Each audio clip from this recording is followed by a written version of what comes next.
Excuse me, how do you know if a pomegranate is ripe? I'm not sure. I think it's mostly a crapshoot. I'm not even sure how you would tell if it wasn't ripe. That's a good point. Okay, thank you. You're welcome. You know, I used to work with a pomegranate. I beg your pardon? Yeah, back in my corporate days, a pomegranate worked in my department. What are you talking about? Well, we were in one of those meetings where everyone's required to be there, but no one can really remember what they're supposed to be meeting about. You know, one of those ones. A client had sent us a fruit basket for some reason or other, and Simmons from marketing had picked up a pomegranate. I'm pretty sure he hadn't ever seen one before, because he seemed fascinated by it. He kept turning it over and over in his hands. Anyway, he got called out of the room and never managed to make it back to the meeting, but he left the pomegranate sitting at his place on the table. The meeting wound down, mostly because none of us could remember why we were there in the first place, and the VP asked each of us for a closing remark. And it came time for Simmons to say something, but he wasn't there. Only the pomegranate, which remained silent, which is more than Simmons ever managed to do. The VP was relieved not to have to sort through one of Simmons' issues, and he made some joke about how we should make sure to bring the pomegranate to the next meeting. So we did. After a while, it just became a thing. We'd all make our reports, and then we'd close by hearing from the pomegranate. And eventually, the pomegranate got promoted. Uh-huh. I still get a Christmas card from that pomegranate every year. I'm not sure how that happens. I really miss that pomegranate. Okay, I have to go. I think I left the iron on. Okay, bye. Good luck with your produce.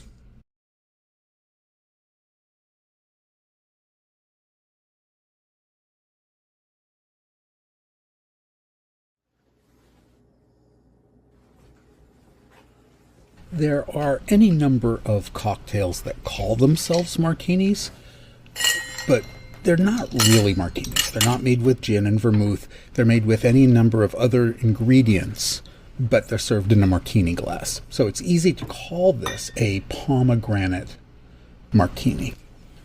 We're going to simply use equal amounts of Poma, which is a pomegranate liqueur, and a good vodka. I like Ukrainian heritage vodka. And this may be, aside from like pouring a shot of rye, this might be the simplest cocktail you're ever going to make. Pour equal amounts of the Poma and the vodka over ice. Seat the shaker. Shake, shake, shake, shake, shake, shake. Until either your hand starts to get cold or you start to see a line of condensation or frost building up on the shaker.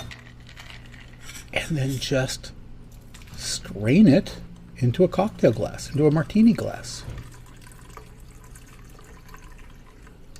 And there